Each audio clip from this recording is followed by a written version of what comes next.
Hello Crafty Crandall fam. In today's video I wanted to do something festive and fall related, so I am going to paint on this black canvas a jack-o'-lantern scene because I just carved my pumpkin and I kind of want to represent it in paint as well because I think that it would look super cute as a painting, and I am very excited to use my gouache again. So I've got my Miyahime gouache set out and I am just gonna go at this painting. Hopefully it'll look okay. Hopefully it will resemble what I tried to do on the pumpkin itself, but better. So without any further ado, let's fall into it. I also just did my nails really festively, so super excited about these as well. I started off with a quick sketch of the pumpkin just to make sure that I had a decent idea what I was trying to do. Unfortunately, as you'll see, it is off-center. It remains off-center for the entire time. I then moved into doing a background, and I know what you're thinking. Why use a black canvas if you're just going to paint over the entire thing anyway? And while I agree with you, I really liked how the background in my last video came out, and so I kind of wanted to use a similar approach with this really, I don't know, hard style brush that I have that I really enjoy using for textured backgrounds such as this, using a dry paint method. I then moved into painting the bulk of the pumpkin with just this orange gouache. And I will say right off the bat that gouache was not the medium for this. But I really don't enjoy acrylics, and I wanted to use the canvas anyway, so I persevered through. But in the future, if I'm going to use gouache on canvas, I think I need to just forego the water entirely. No water, because it just becomes this streaky mess, and well, in some cases that's probably what you want because you want to see the brush strokes when you're working with a medium such as this.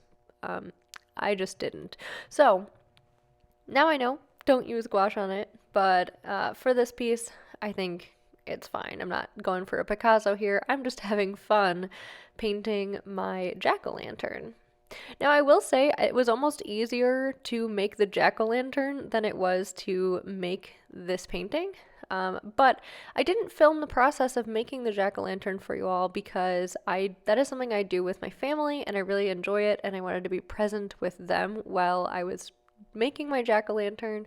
And so I thought that kind of a fun way to bring that process to y'all without actually filming the process of physically making the jack-o'-lantern was to paint it here. So let me know if you enjoy this concept. I would really love to know if you guys made any jack-o'-lanterns this year, what you did. I had a lot of fun making this really cute and scary smiley pumpkin. I thought that it was a good juxtaposition of something that is, you know, ostensibly happy and smiling and something that looks a little bit spooky. Every year my dad makes a happy pumpkin, and this was like the first year that he didn't, so at least one of us had a pumpkin that was smiling and just had a grin on its face. So I really enjoyed kind of providing that this year and had a lot of fun making it. I will say, as far as the painting process is concerned, adding this contrast really did the trick. Like, this was probably the best thing that I did during the entire painting process, was add these contrasting strokes with sort of a brownish green color.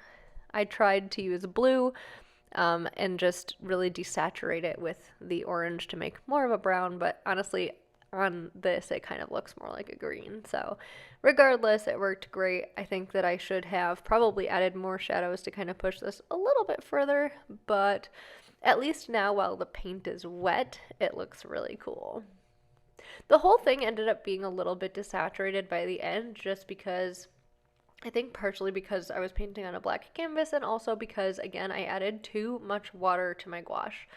If I had worked a lot drier and just used the colors that I had and mixed kind of sparingly, then I think it would have been more successful. Or if I had used acrylic, because this canvas specifically stated that it was only good for acrylic, oils, and alkyd paint, which, if you know what an alkyd paint is, I'd love to know. I mean, alkyd to me must mean like kind of, I don't know. Let me know down below, or tell me to Google it because I've got the internet at my disposal. So yeah, the actual carving process of this pumpkin involved just carving out the parts that are black that you see, so the eyes and these little lines for the teeth, and then I had to score around the mouth with a knife, just like cutting just the skin of the pumpkin, and then take it off in chunks to kind of form the teeth. It was a lot of fun, and it was my first time trying this like scoring method, and I think that it worked out really well. If you want to see the pumpkin again, you can go back to the beginning where I showed it briefly. I think that it turned out really scary, especially when it is lit up. I love having a jack-o'-lantern during this season. It is super fun, and I am really enjoying celebrating the fall, as you can see with my nails. And actually, if you caught my last video right at the end, you would have seen my candy corn nails. So I've been trying to be super festive lately, and I also saw these really beautiful leaves earlier. It is just so pretty here. I absolutely love all of the fall foliage and everything. I think that we've had a really good fall here in the Northeast, which has not been the case recently. Normally we've had some pretty crummy, rainy, windy falls, but this fall has just been phenomenal and gorgeous. So very grateful for that, and grateful for the opportunity to kind of celebrate the season and share my celebrating of the season with you guys. Just curious, what is your favorite fall time beverage? Up until recently, I would have said that mine is the standard answer of pumpkin spice latte. However, I recently had what was called an apple pie chai, and it changed my opinion. It was just like a chai tea with apple and cinnamon and nutmeg, and it was phenomenal. So I'm super curious, what do you like to drink in the fall? I feel like having that first fall beverage kind of like reigns in the season for me, and so super curious what you guys prefer. I didn't really love how this painting turned out, so I tried to turn to my colored pencils and then later into my Posca markers to kind of fix it. But overall, I think that it was just irreparable, and it was a fun exercise, but I don't think that the painting turned out all that well. Again, because it's probably not the medium for this canvas, so if I had done it in my watercolor sketchbook, it might have been better. Or, you know, if I had used a medium that was appropriate for the canvas, it again might have been better. But it was for fun.